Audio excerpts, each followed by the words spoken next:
Assalamualaikum warahmatullahi wabarakatuh. Perkenalkan, nama saya Rizka Aulia dengan NIM 20101163200006. Di sini saya akan mempresentasikan scrapbook yang saya buat tentang fonologi. Ini scrapbook yang saya buat tentang fonologi. Langsung saja. Fonologi adalah ilmu tentang pembendaharaan bunyi-bunyi fonem bahasa dan distribusinya. Fonologi terbagi menjadi dua, yaitu fonetik dan fonemik. Ada 3 unsur penting ketika organ icap manusia memproduksi bunyi atau fonem, yaitu ada udara, artikulator, dan titik artikulasi. Selanjutnya ada fonetik. Fonetik atau fonetika adalah bagian ilmu dalam linguistik yang mempelajari atau menyelidiki bunyi bahasa yang diproduksi oleh manusia. 3 jenis fonetik, yaitu ada artikulator, merupakan cabang fonetik yang mempelajari mekanisme alat-alat ucap bekerja dalam menghasilkan bunyi ujaran. Dan yang kedua ada akustik, mempelajari bunyi bahasa sebagai peristiwa fasis dan menyelidiki dari segi frekuensi getaran.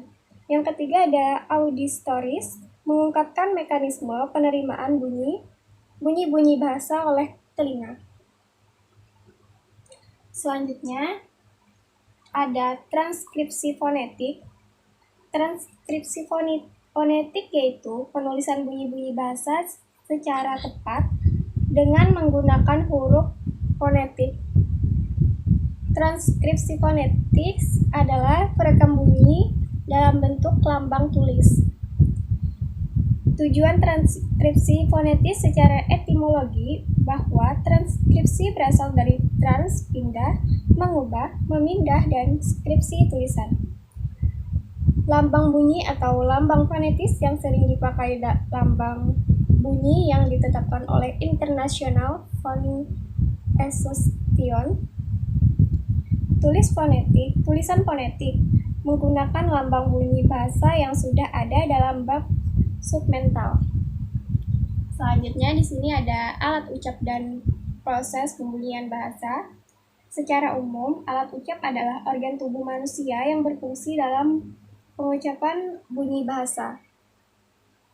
Alat bicara dalam memproses bunyi bahasa dapat dibagi menjadi 3 kompetensi, yaitu komponen sebagai submental terdiri dari paru-paru dan saluran pernapasan. Komponen laring merupakan kontak berbentuk lingkaran. Komponen supraglotal yaitu alat-alat ucap yang berada dalam rongga mulut dan hidung. Alat-alat ucap yaitu ada paru-paru, pangkal tenggorokan, pita suara, faring, anak tekak, lidah, gigi, bibir bawah, dan rongga hidung. Selanjutnya ada bunyi bahasa. Bunyi bahasa adalah unsur bahasa yang paling kecil. Istilah bunyi bahasa atau font. Jenis-jenis bahasa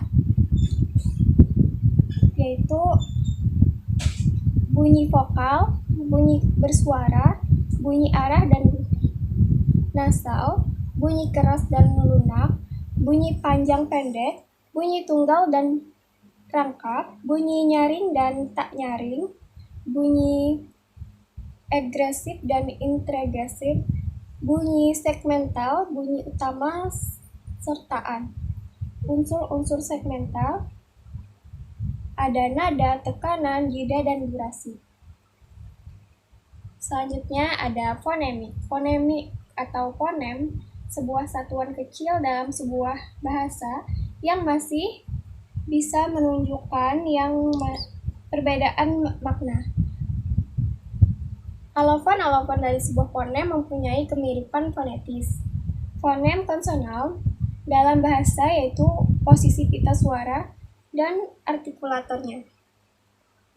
Selanjutnya lagi ada Gugus fonem, deret fonem, dan perubahan bunyi. Gugus fonem adalah dua buah fonem yang berada dalam sebuah silabel atau suku kata.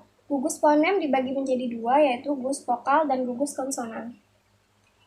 Deret fonem adalah dua buah yang berbeda, berada dalam silabel atau suku kata yang berbeda meskipun letaknya berdampingan. Perubahan bunyi atau fonem dalam praktik pertuturan bunyi bahasa itu tidak berdiri sendiri, melainkan sering berkaitan dengan suatu runtunan bunyi. Selanjutnya lagi ada grafem. Grafem adalah satuan unit terkecil sebagai pembeda dalam sebuah sistem aksara.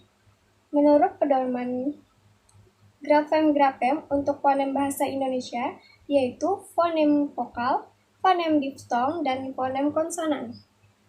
Lambang huruf grafem merujuk ke huruf atau gabungan huruf sebagai aturan pelambang fonem di dalam suatu ejaan. Dan selanjutnya yang terakhir itu ada permasalahan bidang fonologi. Kesalahan berbahasa adalah pelanggaran terhadap kode berbahasa.